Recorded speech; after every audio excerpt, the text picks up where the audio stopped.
자, 면접조사의 종류에서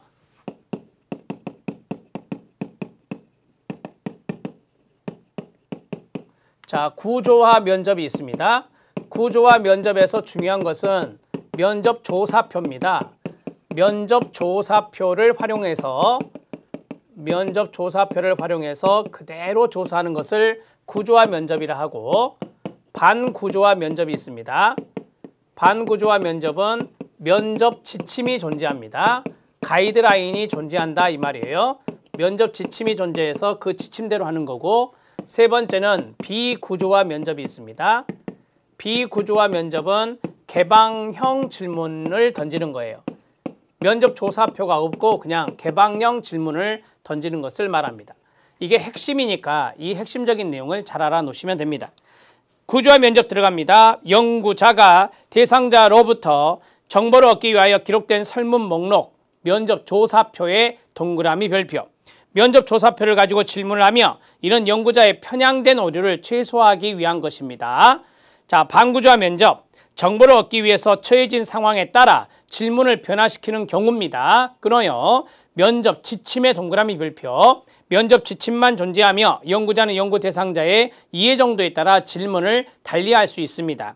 비구조화 면접, 가장 자유롭고 개방적만 동그라미, 개방적인 형태의 면접, 즉 개방형 질문으로서 면접에 대한 간단한 주제 목록을 가지고 질문을 하며 질문은 규칙적이지 않고 대체적으로 자유롭게 전개하는 것을 비구조화 면접이라고 말합니다. 자, 사전조사와 예비조사가 있습니다. 자, 사전조사는 프리테스트라고 하죠. 사전조사는 질문지의 오류를 수정하는 거, 질문지 오류를 수정하는 목적이 있습니다. 목적은 좀 이따가 더 구체적으로 보기로 하고요. 자, 예비조사가 있는데, 자, 이 사전조사와 예비조사는 틀립니다. 사전조사는 영어로 프리테스트, 그 다음에 여기는 파일럿 스터디라고 되어 있잖아요. 이거는 문제 제기를 목적으로 한다 그랬어요. 문제 제기를 목적으로 하는 파일럿 조사다, 이렇게 설명을 이해하시면 됩니다. 자, 질문지의 오류를 수정한다. 그래서 오류 수정해서 본조사를 하게 되는 건데, 본조사 이전에 하는 거죠. 본조사 이전에 실시하는 것을 우리가 말 그대로 사전조사다, 이렇게 정리하시면 됩니다. 자, 사전조사는 질문지 초안이 만들어진 후 질문지를 시험해 봄으로써 질문지의 오류를 찾아내기 위한 조사인 반면, 끊어요. 예비조사는 질문지 작성의 사전 단계에서 연구자가 연구하려는 문제, 동그라미, 문제의 핵심적인 요소들이 무엇인지를 알지 못할 때 실시하는 겁니다. 그래서 우리가 문제 제기를 보다 더 명확하게 하기 위해서 예비조사라고 하는 것을 한다라고 보시면 됩니다.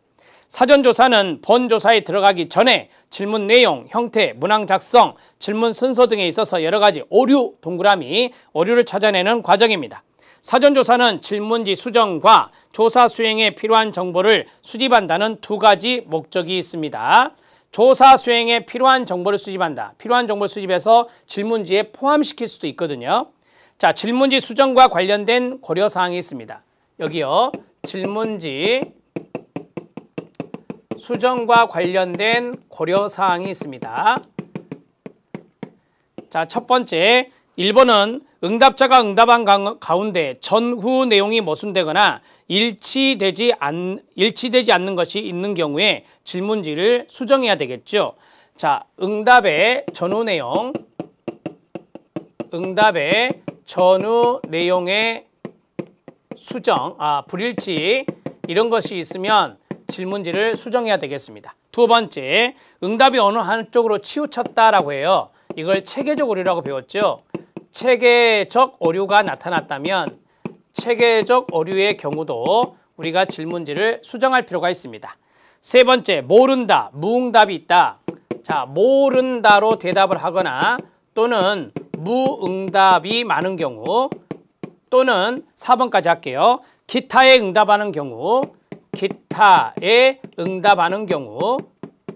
이럴 때는 질문지 수정을 해야 되겠죠.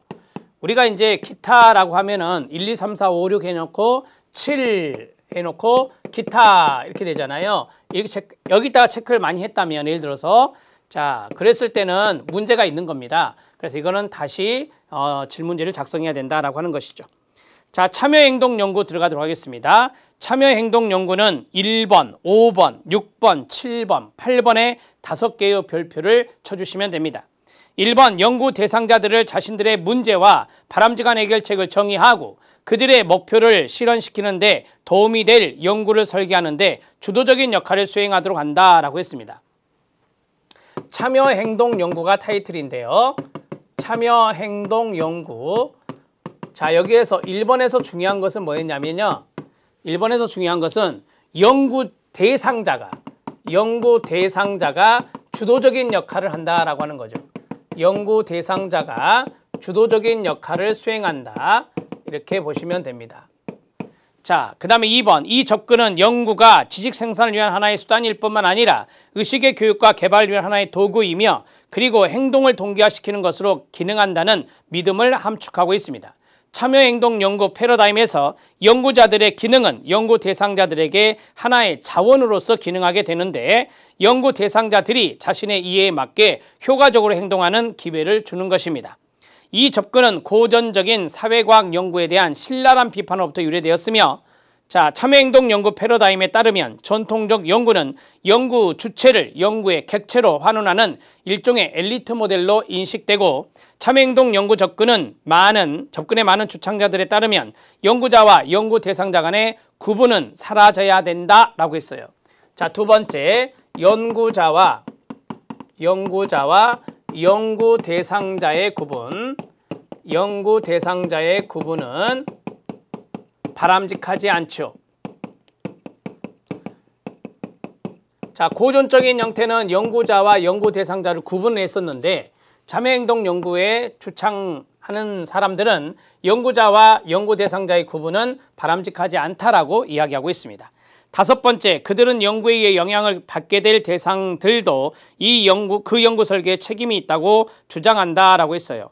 연구에 의해 영향을 받게 되는 대상자가 누구냐? 연구 대상자들인데 연구 대상자들이 연구 설계에 책임이 있다라고 하는 겁니다. 자, 주도적인 역할을 수행한다 그랬으니까 연구 대상자가 연구 설계에 책임이 있다라고 하는 겁니다. 책임이 있다. 이렇게 정리하시고요.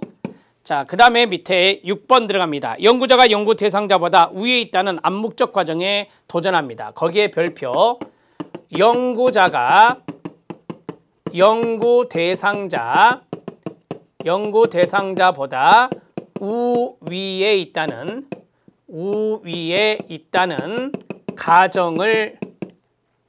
가정에 도전합니다. 그 말은 연구 대상자가 연구자 하위에 있고 연구자가 위에 있다는 것을 생각하지 않는다는 거예요. 바람직하지 않으니까 연구자가 연구 대상자보다 위에 있다는 가정에 도전한다. 이거 시험에 나왔던 지문이고요. 자, 그 다음에 계속 7번째. 연구 대상자는 자신의 문제 해결책을 스스로 정의한다 그랬습니다. 연구 대상자는 자신의 문제와 해결책을 스스로 정의합니다. 해결책을 스스로 정의한다. 자, 연구 설계의 주된 책임이 연구 대상자에게 있으니까 문제와 해결책을 스스로 정의한다는 것입니다. 자, 마지막 들어갑니다. 연구 대상자는 연구 설계에 주도적인 역할을 수행한다. 이거는 있네요. 여기 있죠? 연구 대상자가 주도적인 역할을 수행한다 그랬습니다. 참여행동 연구 꼭 알아놓으시고요. 이니셜이 PAR로 돼 있죠? PAR 이렇게 해서 정리하시면 되겠습니다. 자, 참여행동 연구 했습니다. 한 번 시험에 출제가 된 건데 이 박스를 줘서 여기에 있는 것들을 한 3개 정도 써주고 참여행동 연구를 찾는 문제였습니다. 참여 관찰의 유형이 있는데요. 이거는 2가지예요. 완전 참여 여부와 그 다음에 공개 여부, 이 2가지로 나눌 수 있는데 자, 우리가 이제 거기다가 하나 쓰세요. 완전은 비공개다라고 써주세요. 완전은 비공개다. 이게 암기법처럼 머릿속에 들어있어야 돼요. 완전은 비공개다. 그러면 완전히 들어가면은 공개하지 않는 겁니다. 자, 그러면 참여 관찰의 유형으로 4가지가 있다 그러죠. 완전 참여자, 자, 그 다음에 완전 관찰자.